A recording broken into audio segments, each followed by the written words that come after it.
Selamat datang kembali.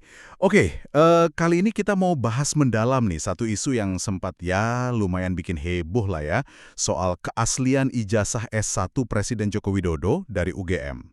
Nah, sumber kita ini dari laporan CNN Indonesia yang merangkum pernyataan resmi Bareskrim Polri. Jadi tujuan kita sekarang ini ya menyajikan fakta-fakta kunci dari penyelidikan Bareskrim itu buat Anda semua, biar jelas gitu. Oke, langsung aja deh ya ke intinya. Jadi Bareskrim Polri ini secara resmi udah menyatakan kalau ijazah S1 Fakultas Kehutanan UGM punya Presiden Jokowi itu asli. Gitu aja. Iya, asli. Nah, tapi yang menarik kan, gimana sih caranya mereka bisa sampai ke kesimpulan itu? Kan itu yang penting. Jadi menurut Direktur Tindak Pidana Umum Bareskrim, Brigjen Juhandani Raharjo Puro, tim penyelidiknya itu berhasil dapat dokumen ijazah aslinya. Yang sarjana kehutanan itu nomor 1120 atas nama Joko Widodo. Ini langkah pertama yang penting banget. Oke, dapat dokumen aslinya, terus? Nah, setelah itu mereka nggak berhenti di situ aja. Dilakukan uji lab forensik. Dan ini serius, detail banget pemeriksaannya. Ijazah Pak Jokowi itu dibandingin sama ijazah asli punya 3 teman seangkatannya. Di fakultas yang sama juga. Oh, dibandingin gitu ya? Apa aja yang dicek? Wah, macam-macam. Mulai dari bahan kertasnya, terus fitur pengaman di kertasnya, teknik cetaknya gimana, jenis tintanya apa, sampai ke detail tulisan tangan, terus cap stempelnya, bahkan tinta tanda tangan dekan sama rektor waktu itu, semuanya dicek. Detail banget ya pemeriksaannya, nggak cuma lihat sekilas doang berarti. Betul, sangat detail.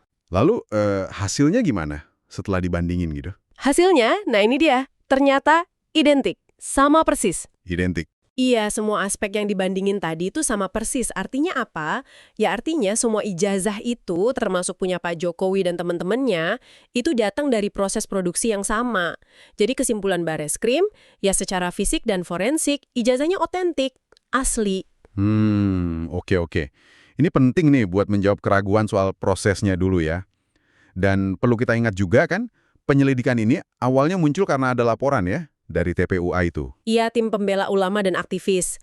Mereka kan melaporkan dugaan ijazah palsu itu. Kapan itu laporannya? Laporannya masuk itu Desember 2024, terus didaftarkan secara resmi April 2025.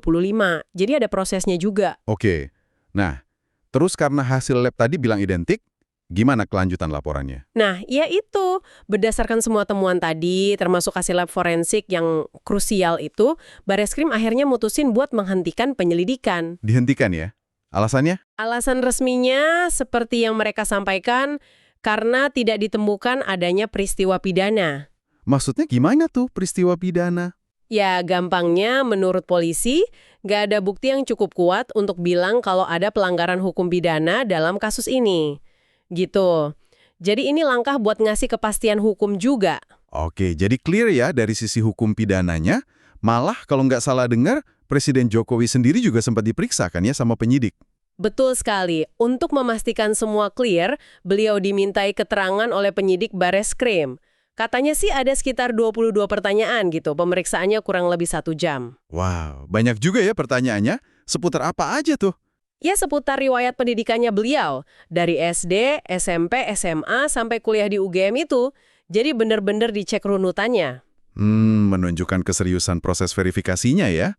Iya, dan selain bukti fisik ijazah yang asli tadi, Bareskrim juga dapat fakta lain, yaitu bahwa Pak Jokowi memang secara administratif memenuhi semua syarat untuk lulus dari Fakultas Kehutanan UGM waktu itu. Oh, jadi bukan cuma fisiknya aja, tapi syarat-syarat kelulusannya juga terpenuhi ya? Betul, jadi lengkap, baik secara fisik ijazahnya maupun secara administratif kelulusannya, menurut Bareskrim sah. Oke, jadi kalau kita rangkum nih ya, kesimpulan utamanya jadi jelas banget. Bareskrim lewat serangkaian pemeriksaan dari fisik, lab, sampai administratif, nyimpulin ijazah UGM Presiden Jokowi itu asli. Iya, betul. Dan konsekuensinya, ya kasus dugaan pemalsuan ini resmi ditutup.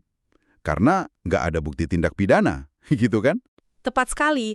Langkah ini ya harapannya bisa mengakhiri polemik yang kemarin sempat rame itu, memberikan kejelasan. Oke, sudah cukup jelas ya hasil penyelidikan Bareskrim ini? Ya, dari sisi hukum pidana ini jawabannya.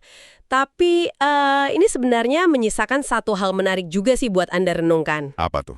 Gini, Terlepas dari hasil penyelidikan resmi kayak gini ya, gimana sih sebuah isu soal kualifikasi atau latar belakang tokoh publik itu bisa gampang banget muncul, terus menyebar luas gitu aja? Dan apa ya dampaknya ke kepercayaan kita semua, apalagi di tengah arus informasi yang deras banget kayak sekarang ini? Iya juga ya. Pertanyaan yang menarik tuh, gimana isu bisa bergulir dan dampaknya ke kepercayaan publik? Sebuah pemikiran yang bagus untuk kita bawa pulang dan renungkan masing-masing. Oke deh, sekian dulu pembahasan kita kali ini. Sampai jumpa lagi di kesempatan berikutnya ya.